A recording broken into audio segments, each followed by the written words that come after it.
Hello and welcome to the Evening News for today, Thursday, August 21, 2014. I'm Avinash Ramzan. Thanks for joining us. In the headlines, government continuing business as usual despite tabling of no confidence motion. PPP writes GCOM to extend claims and objections period. Hamilton Green led councillors to move no confidence vote against Carol Suba administration. 580 suspected cases of chikungunya reported, says CMO.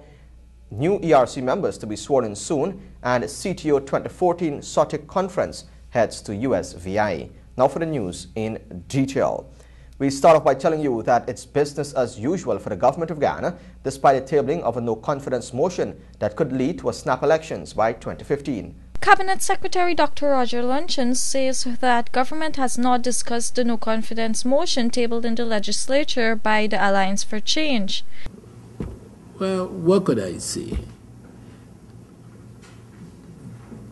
If there was a view that a dedicated session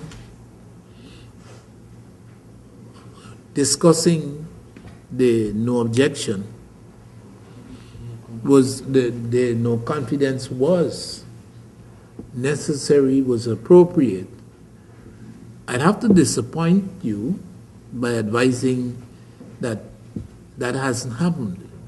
Responding to questions posed by this newscast, Luncheon said that other aspects of the no-confidence motion was discussed as he reiterated the positions taken by President Donald Ramotar and PPP General Secretary Clement Rohi.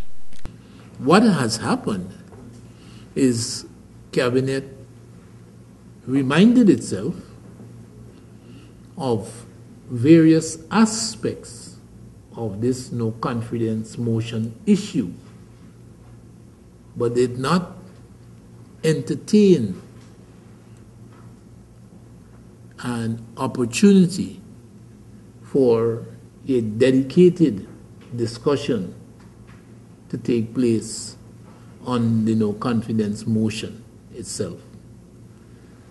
In essence, specific notice, specific discussion took place on issues surrounding the no confidence motion, but a dedicated session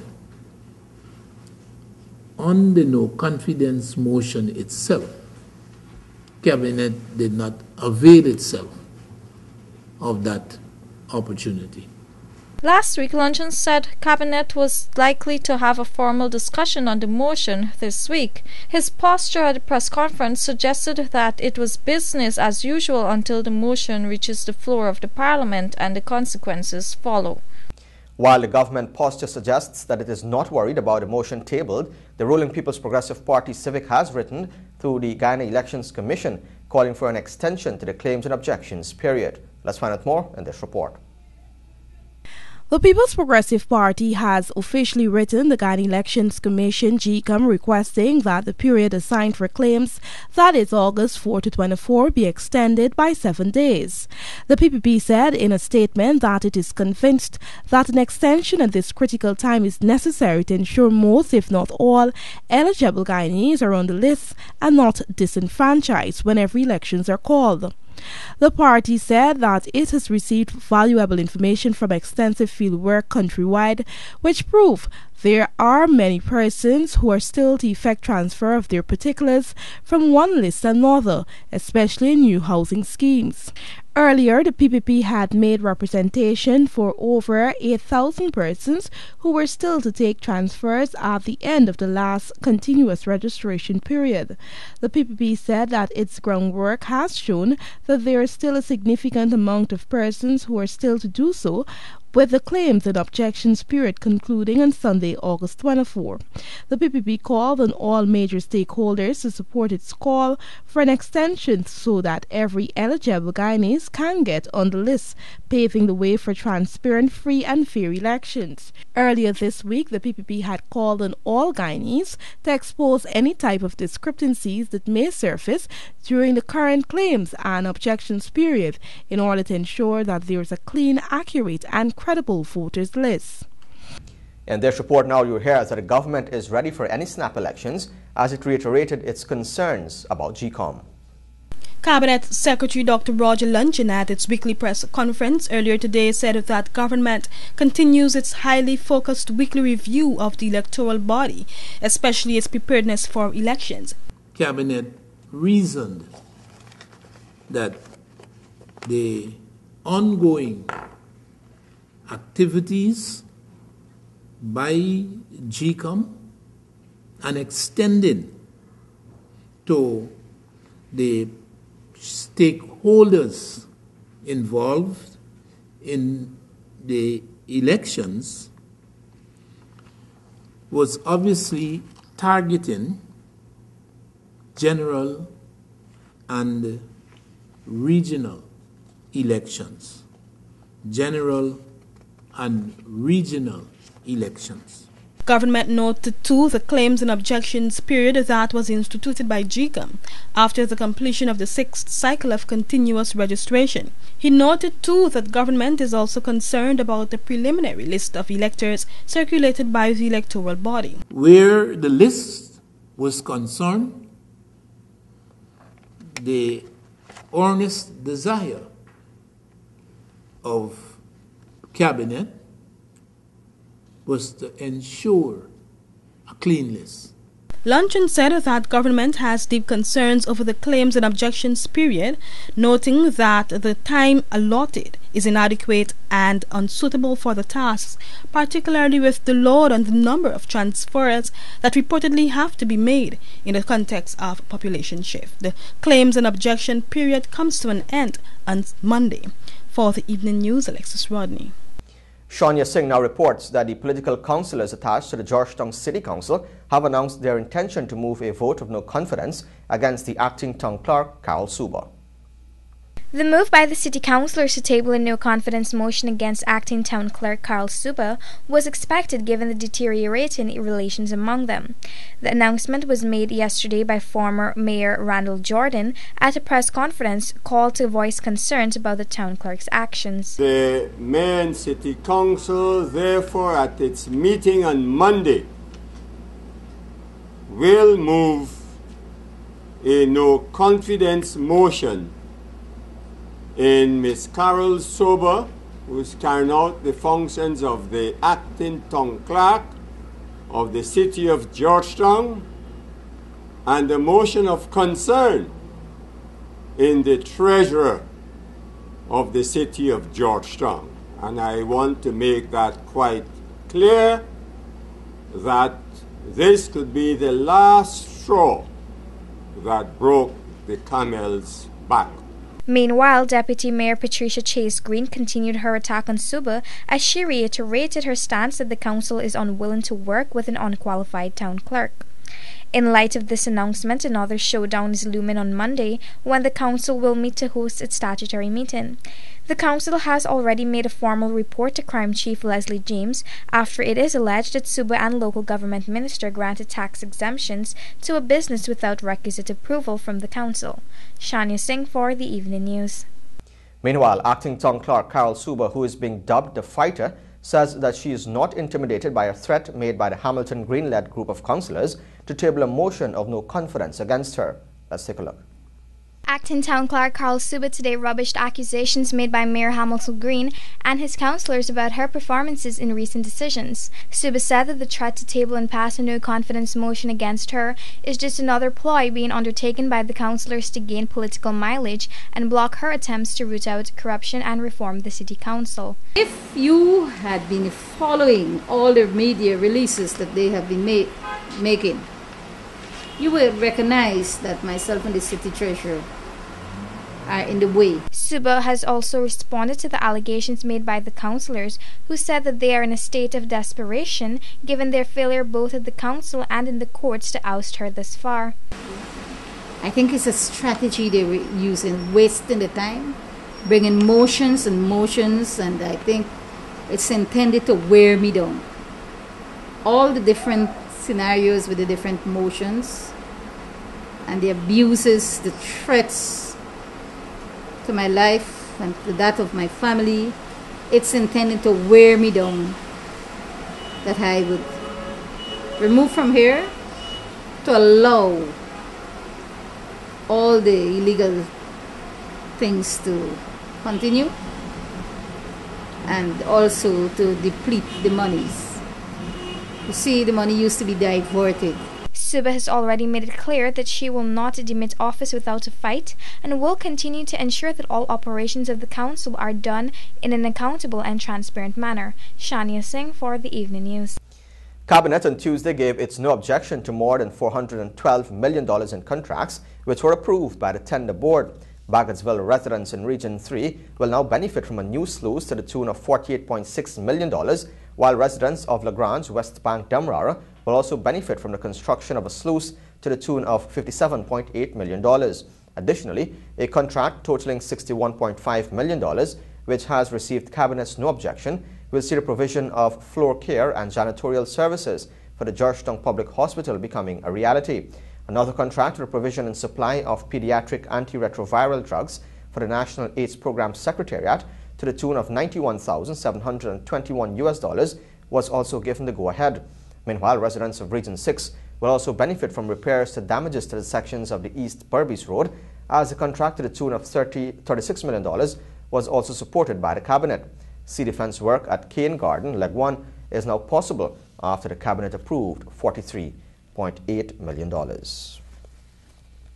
Cabinet Secretary Dr. Roger Luncheon today advised that government was expecting a favorable review of work done in line with the Red Plus initiative, as it dismissed allegations that there was a delay in payments of the fourth tranche of monies. Luncheon said that payment by the Norwegian company should be made as soon as the necessary procedure has been put in place. He said that Guyana is required to adhere to specific guidelines and undertakings, since the Norwegian organization utilizes a system where an incentive is given for good performance. We expect shortly to be advised about the payments to be made to Guyana since we have completed all the requirements for the fourth payment. And again, as I said, we anticipate further successes arising from the payments we would be receiving from this fourth payment. Luncheon said that Guyana's partnership with Norway cannot be considered to be all good. According to him, that would be an overestimation. He said that government is fully aware of the Norwegian approach, which emphasizes continuous evaluation of that country's effort to capture its international climate and forest initiatives.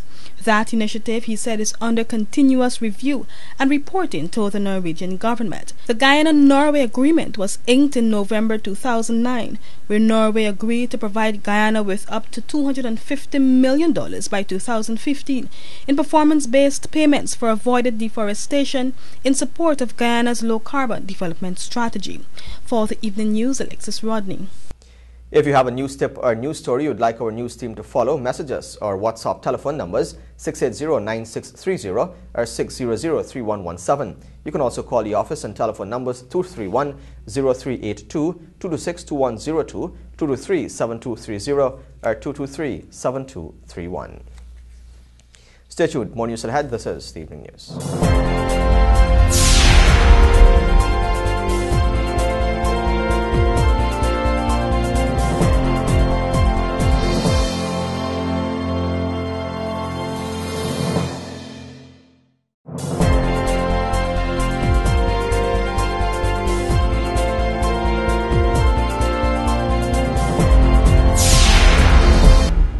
Welcome back. This is the Evening News on TVG.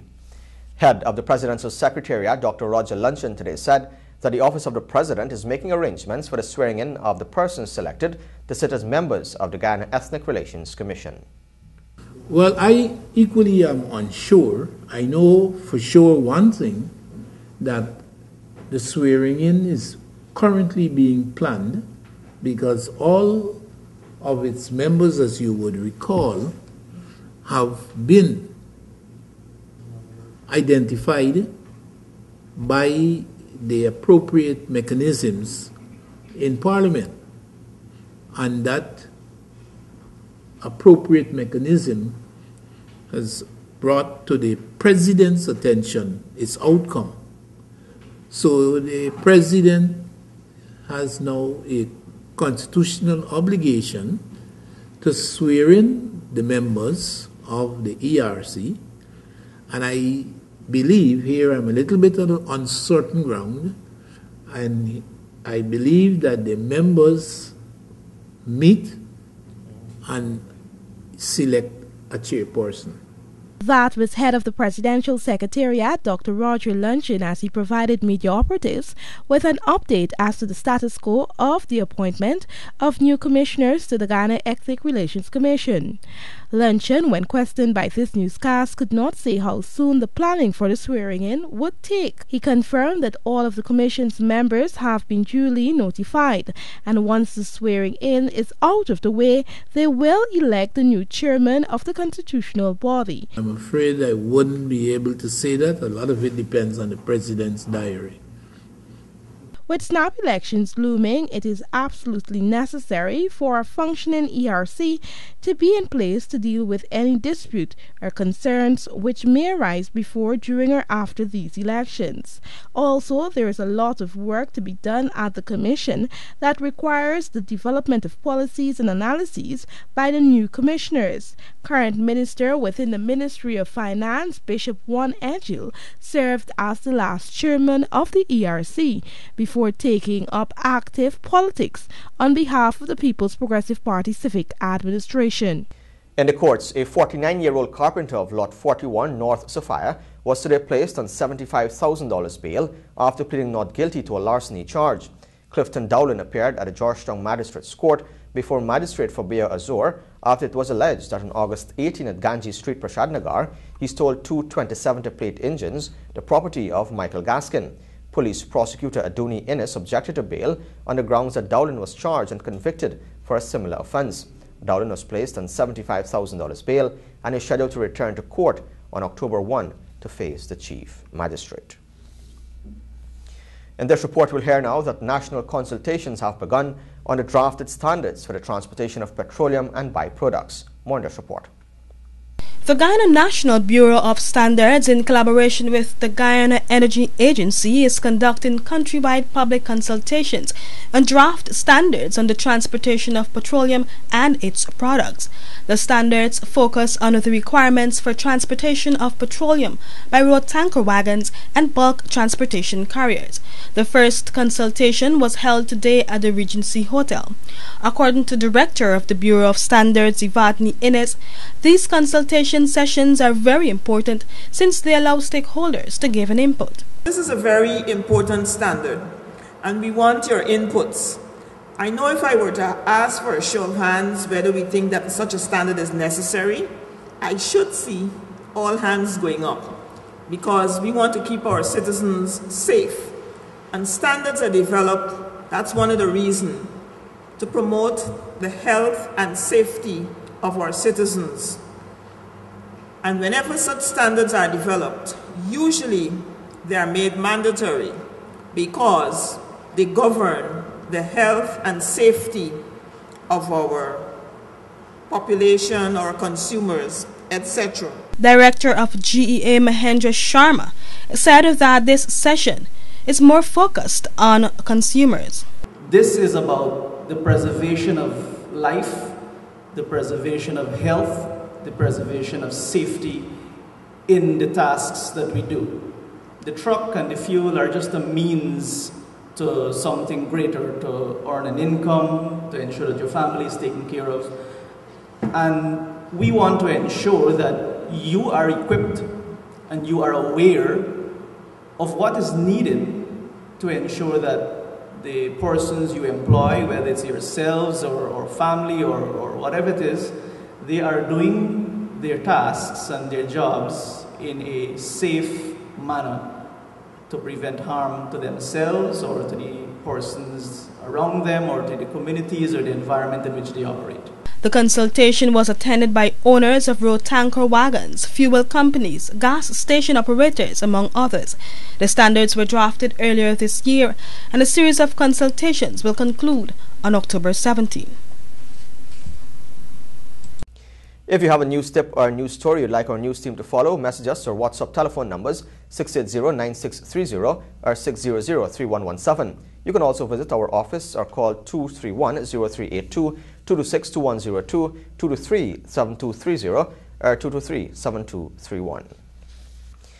Chief Medical Officer Dr. Shamdeo Prasad has confirmed that Guyana has recorded a total of 76 cases of the chikungunya disease from approximately 250 samples that were sent to the Caribbean Public Health Agency in Trinidad and Tobago. More in this report.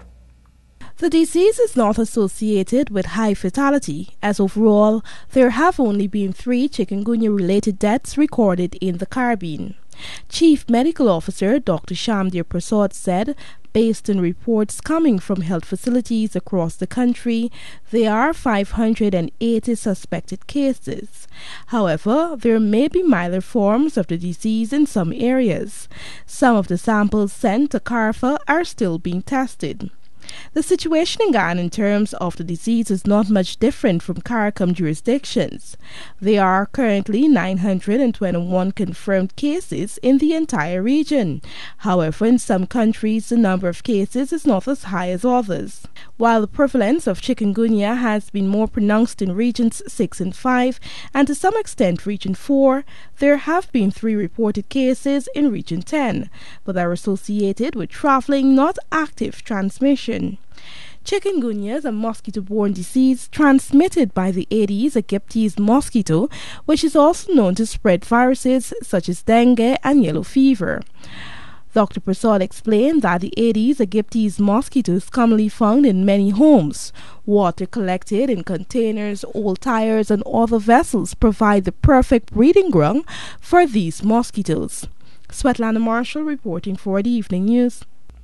17-year-old Wenzen Thomas was today slapped with 3 charges when he appeared at the Georgetown Magistrates Court before Magistrate Fabio Azor. He was charged with threatening behavior, possession of an illegal firearm, and escape of lawful police custody. He was granted bail for all of the offences, which totaled $210,000. Magistrate Azor granted bail separately because of the charges. Thomas will return to court on September 8 to face Chief Magistrate Priya Sinarain Behari. More news still ahead. Stay tuned. This is the Evening News.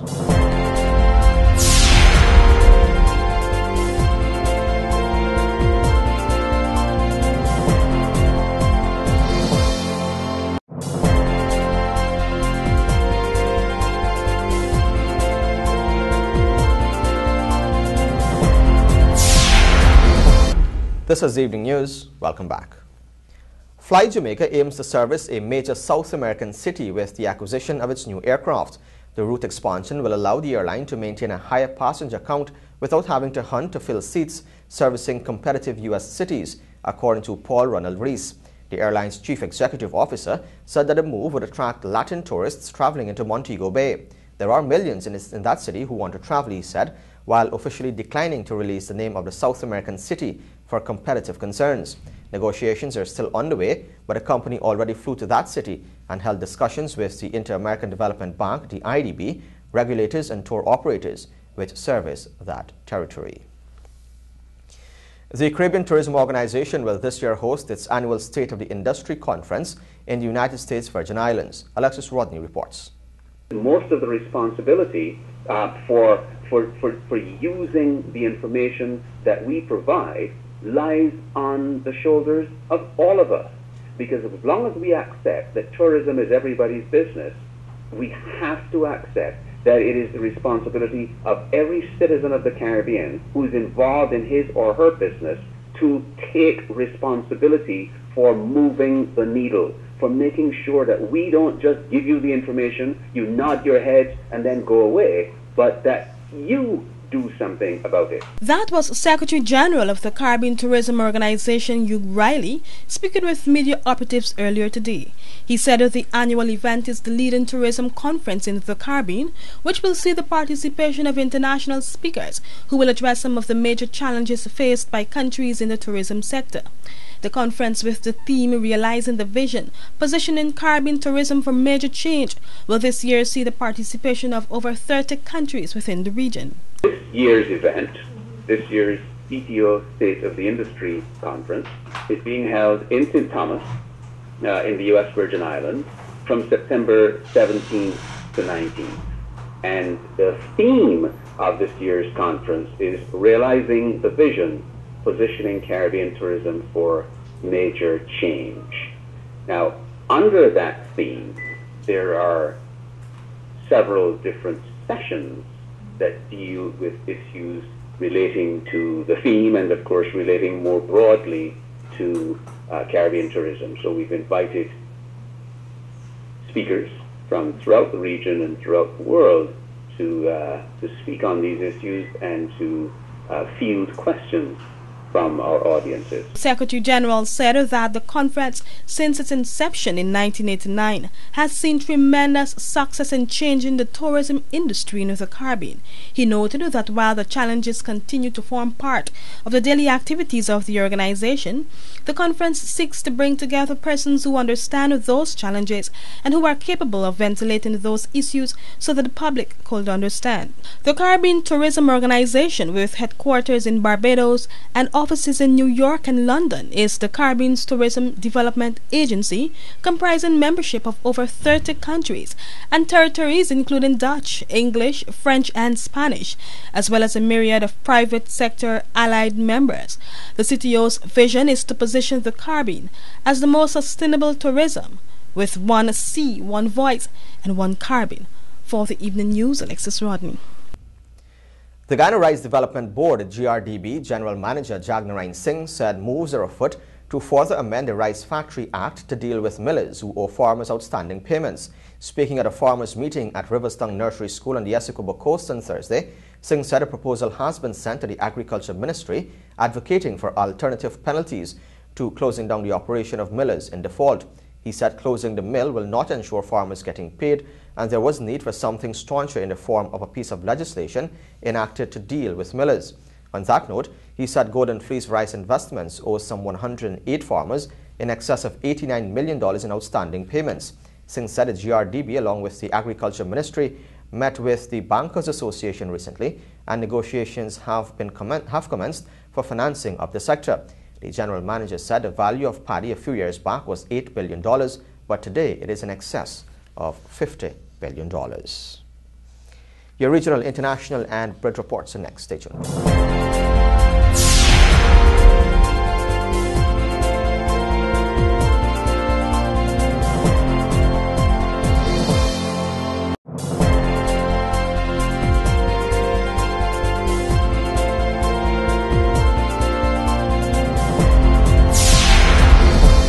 Welcome back. This is the Evening News on TVG. In the region, Suriname says it will no longer host the Summit of African, Caribbean and Pacific, that's the ACP countries, in November. A statement from the Ministry of Foreign Affairs said that Cabinet had reconsidered hosting the November 6 to 7 summit because a Dutch-speaking Caribbean community country would still be chair of the Union of South American States, UNASUR. Internationally, jihadists holding U.S. journalist James Foley wanted a $132 million ransom for his release. His employer, Global Post Chief Executive Officer Philip Balbany, said the Islamic State, the IS militants, first demanded money last year.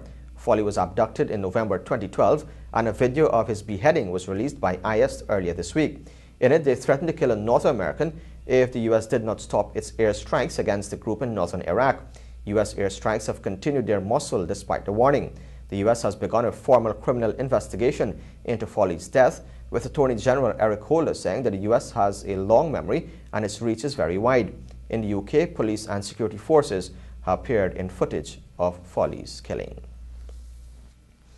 In case you've just joined us, you're watching the Evening News. We now take a look at your bridge reports. The Damrar Harbour Bridge is expected to be closed from 14 hours 30 on Friday, August 22, 2014, for a period of 1.5 hours, and the Berbice River Bridge is expected to be closed from 14 hours 40 on Friday, August 22, 2014, for a period of 1.5 hours. Join us after the break for sports, sponsored by MacWop. This is the Evening News.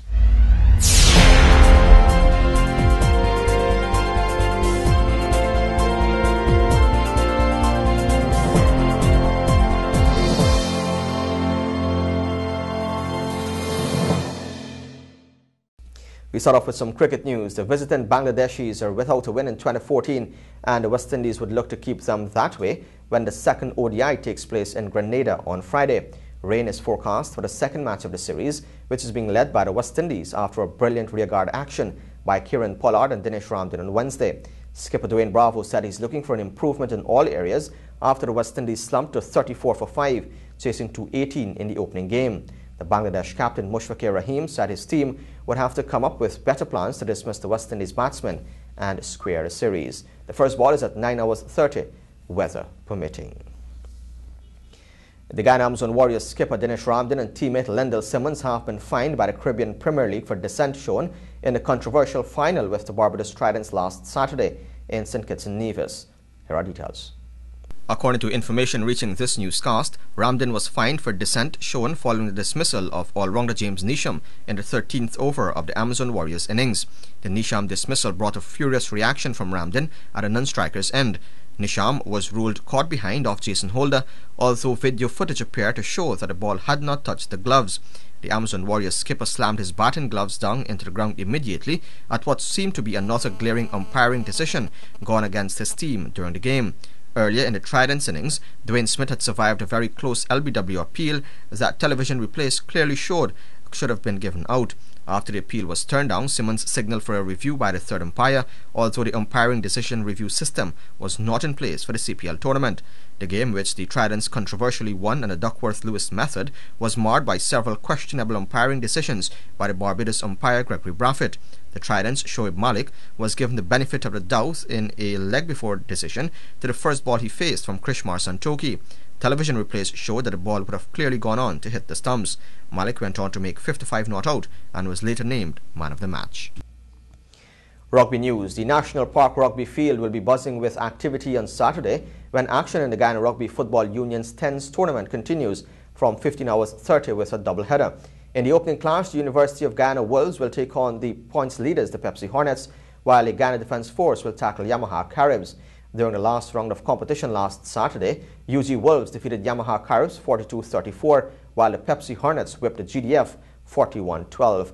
The Pepsi Hornets are on 12 points, followed by GDF and UG Wolves on 4 each, and Yamaha Caribs in the cellar position without a point. Cycling news. Despite being severely affected by unfavorable weather, the annual Teach Them Young cycling program is progressing well at the inner circuit of the national park. TVG, we visited the camp, and here's what we found out. A visit to the camp this week revealed that attendance was limited since many of the youngsters who registered would have started lessons and other academic activities ahead of the new school term. Currently, there are 53 registrants, but there is never maximum attendance given the number of activities that are taking place at this time. National coach Hassan Mohammed has been conducting the course ever since its inception 38 years ago. The progress was actually just like any other year, because we got a lot of new competitors, the seniors and the beginners, right? As you can see, they're here. They assist greatly with the preparation of the youngsters, and they emulate the youngsters to participate. Well, what is happening is that the weather pattern is not too good to me. There's a lot of things I could have done, but the rain interfered tremendously with the program. According to Mohammed, like any other year, the program has been able to attract new talents, something he's keen on nurturing with the hosting of several 11-race programs during the 8-week activity. Yeah, because not for the guys that that participated last year wasn't performing, but where you look at, see the youngsters now who perform and look at the results. You know, we got a series of races going on, and this particular month I just try to organize as much race as possible to keep them active, and let me see how much they have learned. Because you come Saturday, we have races. Then on the 30th, we have races again. We had 2 back-to-back, 2 Saturday gone, the 9th, the 16th. We'll have on the 23rd, and we'll have on the 30th, and then fall in September. The event is now drawing to a close with just 2 weeks remaining. Mohammed said the National Sports Commission must be commended for once again investing in the future of cycling, as he explained what would be done during the final 2 weeks.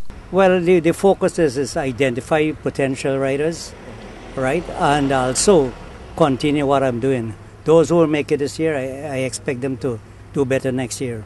The program was first held in 1977 and has produced almost all of the country's champion cyclists. The first champion rider to pass through the program was the former president of the Guyana Cycling Federation and the University of Guyana lecturer, Hector Edwards.